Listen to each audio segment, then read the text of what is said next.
Hello, unlimited friends. It's Zara from ZMAHOON.com. Today I am here transmitting concurrently on my Facebook page and on Clubhouse. And I am here to talk to you about manifesting mistakes based on this book, Manifesting Mistakes. The book actually has in it 15 different manifesting mistakes. Most likely, I am only going to spend time discussing one mistake. And so which one is it going to be? You know what? I actually haven't picked one, but I know what I want to talk about. The one that I want to talk about. I just have to find it where it is in the book. All right. Basically, what law of attraction says is that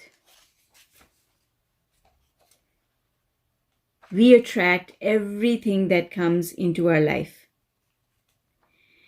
And one of the biggest mistakes people make with law of attraction is saying to themselves, now I know how law of attraction works, so I can manifest all the things that I have been waiting for.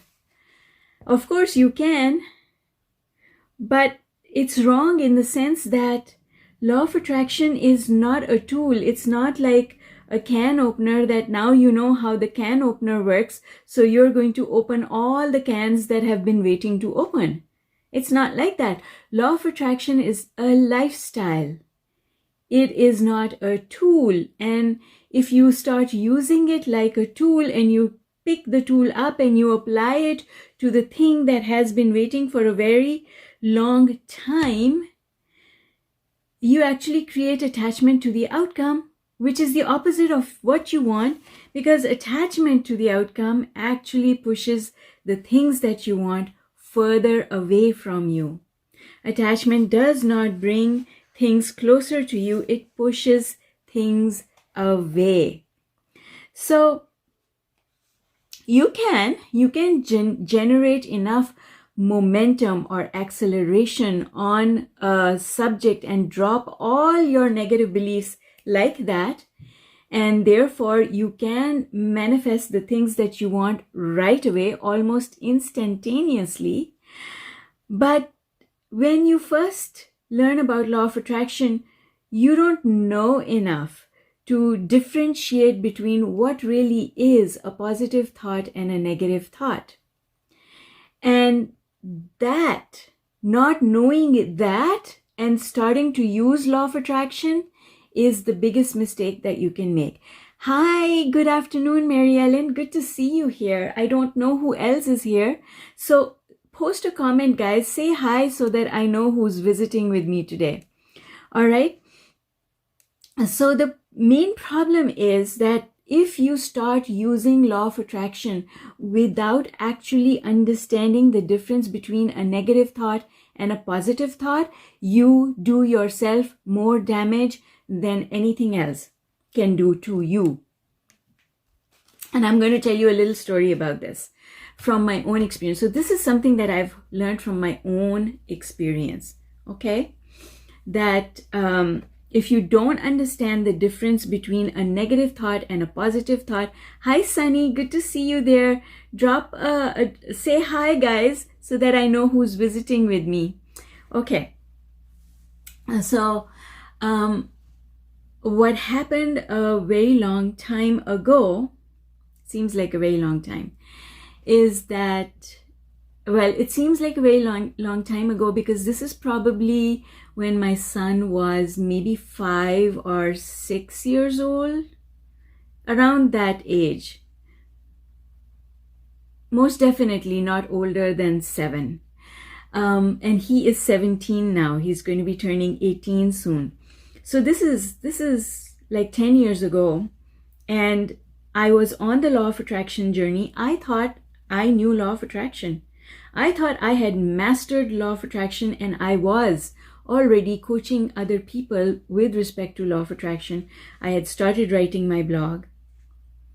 And so the thing that happened is my ex came for a visit to Canada. So he had left the country. He came back for a visit to Canada, and in December holidays, because he's a university prof, and so he came over the Christmas break, and he came for a visit. And one day he took my son out for an outing, and when he brought my son back home, he said to me, "I've decided that I am going to return to Canada in the summer, and when I return to Canada in the summer, I want my son to come and live with me. He's been living with you all these years, and now I want him to come and live with me." We had a joint custody agreement, but I had used law of attraction. I had used law of attraction because I had asked that I didn't want him involved with the upbringing of our son. And Source had granted me that wish because he left the country. So he couldn't spend any time with my son. And basically, I didn't want to prevent him from spending time with his son. I wanted my son not to bounce around from one household to another household. And so that was my reasoning. And also, I did not want to see him. That was another reason. So he had left the country. And now when he said this, when he made this comment, it just floored me. It just absolutely floored me. Hi, Suraj from Sri Lanka. Beautiful country, Sri Lanka. Hi, Nicole. Good to see you. All right. So what happened is I thought, okay, law of attraction. I'm going to visualize my son living with me. I am going to affirm. I am going to ask Source to give me this thing that I really, really want. Is for him not to have to go and live with his father. Well, I didn't know at the time that you can't do that. That actually is like digging a hole under your feet and then falling into that hole, because there is attachment to the outcome. Anytime you want something really, really badly, remember this, anytime you want something really, really badly, that means that you have attachment to the outcome. And attachment to the outcome actually is the single worst thing that you can include in the mix. So I didn't realize that I was actually asking for the opposite of what I wanted, because I was asking from a place of fear. When you really, really need something, when you really, really want something badly, you are coming from a place low on the emotional scale. You are coming from a place of fear. And fear or scarcity of something is a negative vibration. When you send a negative vibration to the object of your desire, you prevent it from happening. So what did I get? I got the absence of what I wanted. I got the absence of what I wanted. He did come in the summer, and he gathered all my son's belongings and my son, and he took him away. Now, I'm going to teach you a very, very important concept here, and that concept is the concept of giving up. See, when we give up, we also give up resistance. Resistance, attachment to the outcome that is getting in our way. So now, when he came and he took my son away along with all his things, I had to accept I had to accept that I give up. Now I can't do anything about it. He's gone. I had so many thoughts running through my head. My biggest thought was, well, he has not paid child support for 6 or 7, whatever, however old my son was. He has not paid child support for all this time. I can take him to court, and on that basis, I can obtain full custody. And the other part of me said, no, no, no, that is pushing against. Abraham teaches us not to push against, so I should not do that. That's not going to get me what I want. That's just going to create more negative energy. So I had decided I wasn't going to do that. Right? And so now, but I was afraid. I was afraid that this thing that he had said he would do would actually happen. And it did. It happened because I kept thinking that it might happen. Law of attraction is perfect. Law of attraction will give you exactly what you think. So in the context of a dear friend who, well, I'll tell you her story later on. Let me complete my story first. So what happened is, when he was actually gone, his room was empty. All his things were gone. I had to give up. I had no choice. I gave up. That's it. I'm done. I can't do anything about this now. And then I started talking to myself in a different way, because once you accept defeat, you start talking to yourself in a different way, but you have a choice. You can accept defeat and then dig a hole and crawl into the hole and tell yourself it's over for me now. Or you can make the choice of trying to feel better about what has happened and look forward to something new. So I made the decision. I did not crawl into the hole. No, that's a lie. I did crawl into that hole, but only for maybe a day or so. After that, I got back out of that hole and I started talking to myself differently. Because I can tell you, we are all human, and it is okay. It is okay to feel bad. There's nothing wrong with it. You just need to know what to do next. What is the next step? So here I am. My son is gone. I've dug a hole. I am sitting in it crying. Okay? Because I now know I can't do anything about it. I have given up. Now I can spend the rest of my life in that hole, or I can say, all right, this is done. My attention shifted to the well-being of my son, because the well-being of my son was my biggest concern. And so I started saying to myself, it's okay, Zara, he is old enough now. You have taught him how to look after himself. He knows what to do. And he is now has a voice, and he makes his voice known. He expresses his opinions, and you have taught him law of attraction, and he understands that he has guidance within him, and he understands that whatever he wants is possible. And he's not that far away. He's only maybe a 2-hour drive away. And so it's okay. Don't worry about it. If you want to see him, you can go over and see him. If he wants to see you, he can ask to see you. You can go and bring him over. He's going to be fine. He's going to be fine. He can call you. He can do a video call with you. He's going to be fine. He's a clever little kid. He's going to be fine. And he is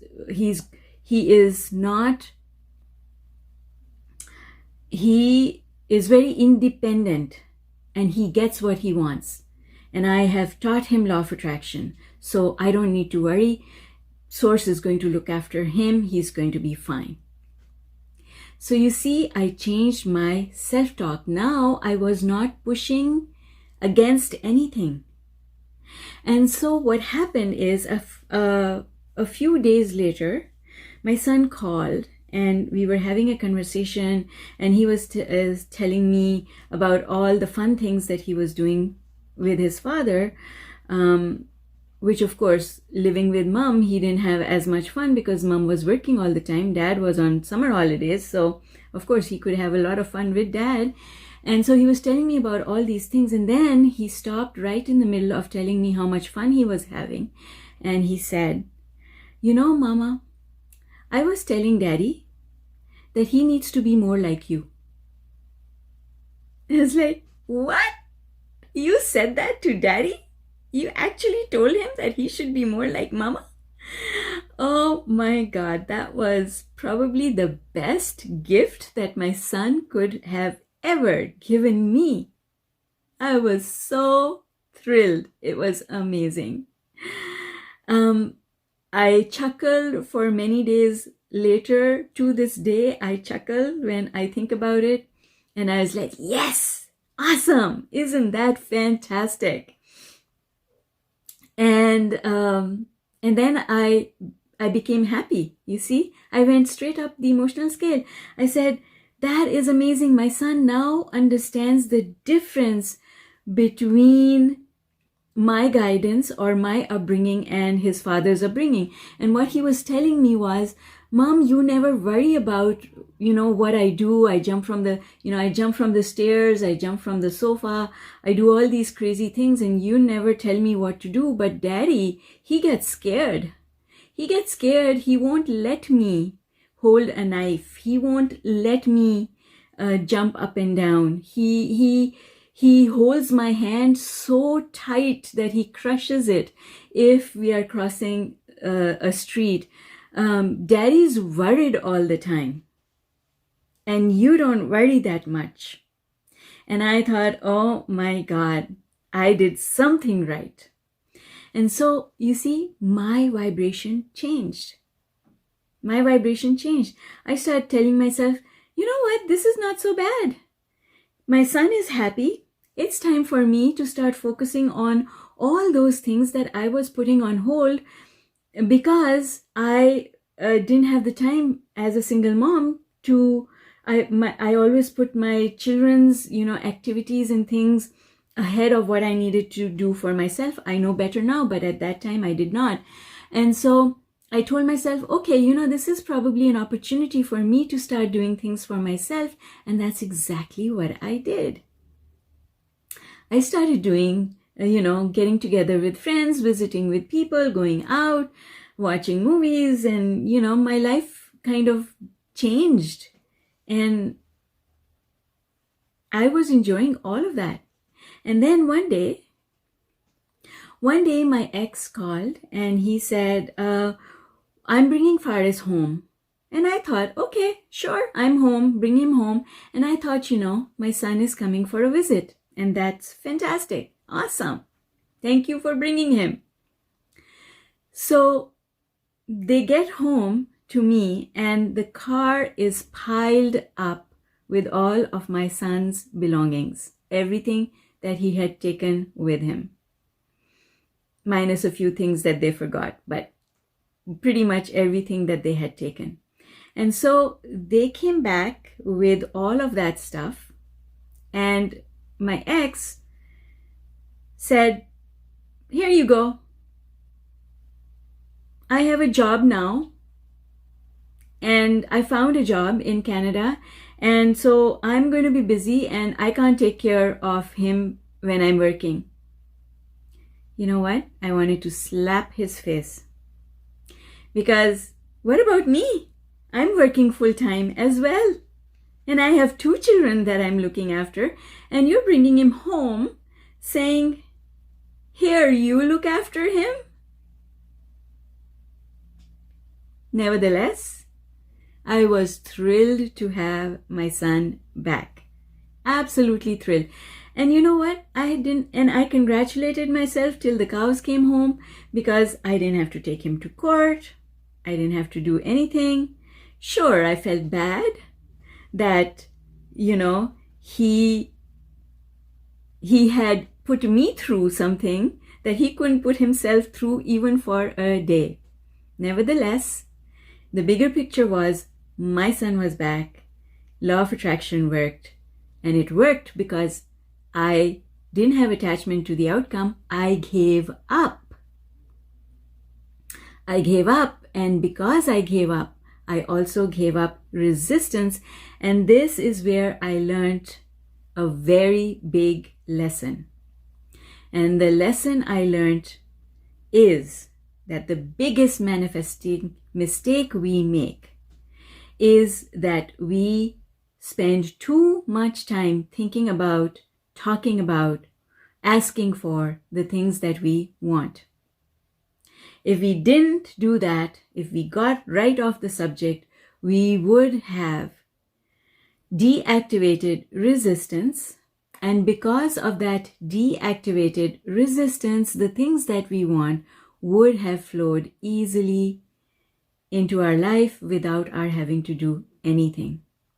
I learned from this experience the power of the shift in my self-talk.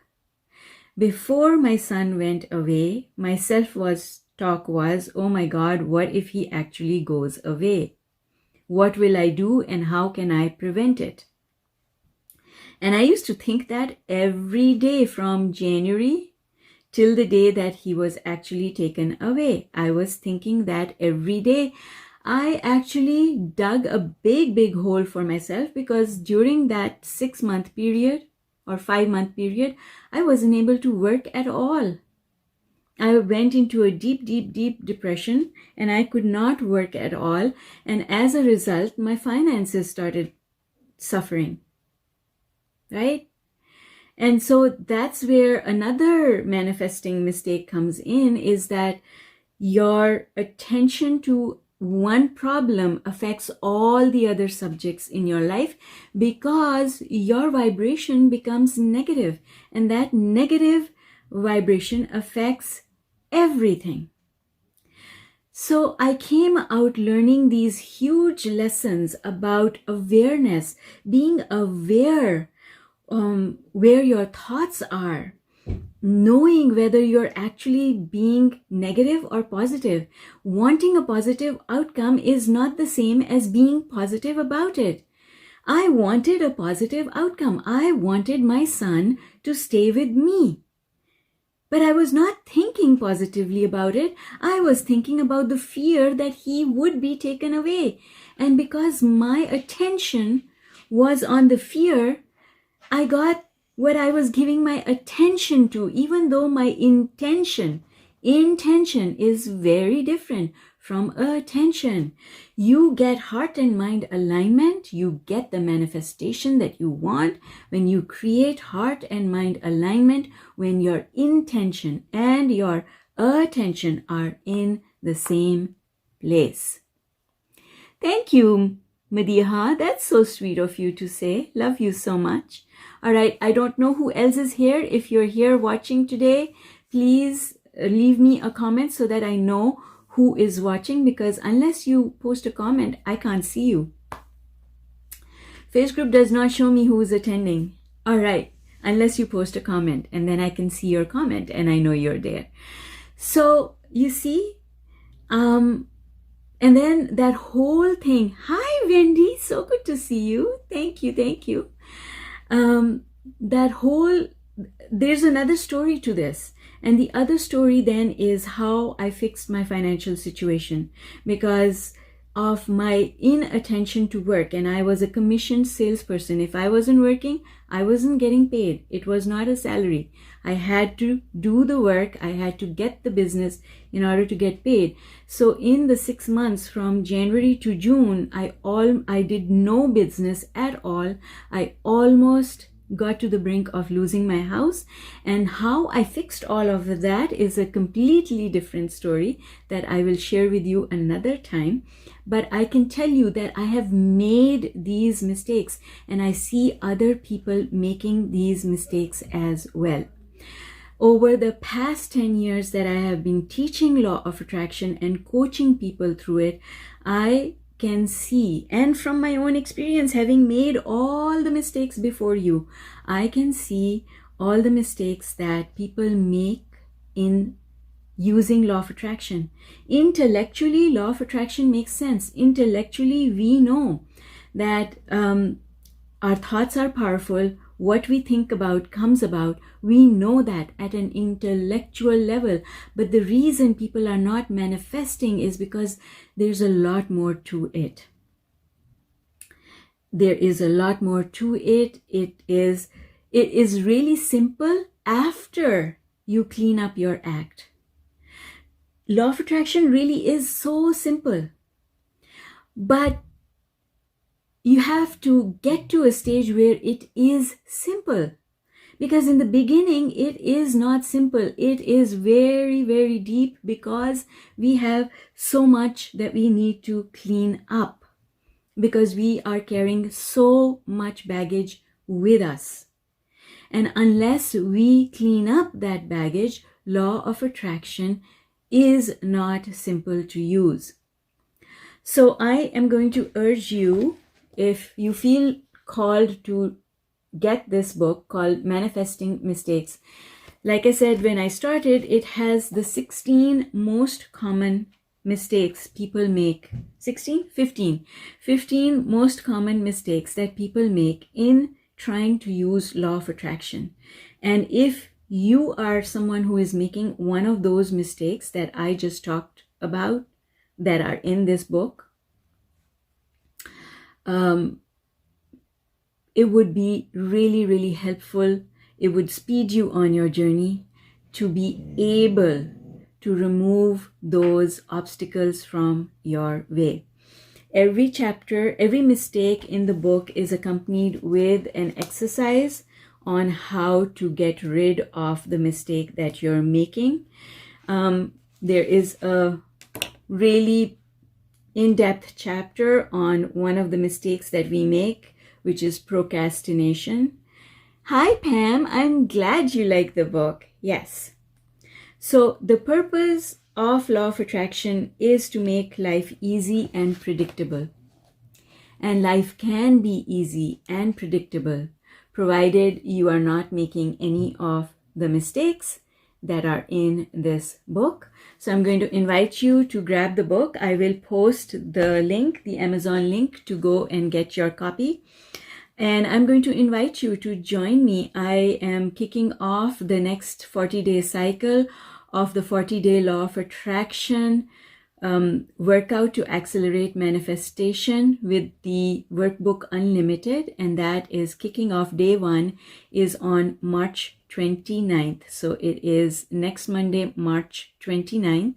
And the webinar is the day before. On March 28th is the webinar, how to get the most out of your 40-day workout. And during the 40-day workout, I am live every day in the group to encourage you to continue your journey. And so if you want to know more about all the programs and offers that I have, head on over to my website, ZMAHOON.com, and from there you can also send me a message if you have a question. And I invite all of you who are not already part of my community to join the Unlimited Life Facebook group, which is where if you post a question, I will always respond. Take care, guys. It has been fabulous being here with you, and I hope that that you learned something, that you took something away today from our time together. And I would be absolutely so appreciative of your taking the time to drop me a note to tell me what your biggest takeaway is from the time that we have spent together and the story that I have told you. Love you all lots. Can't wait till we get together again. And yes, if you want to hang out with me more often, the way to do it is either to join the 40-day workout or to join the Unlimited Life group, or just go to my website and find out which of my programs resonates with you. All right, guys, have a super fantastic day, and I will see you whenever I see you next. Bye for now.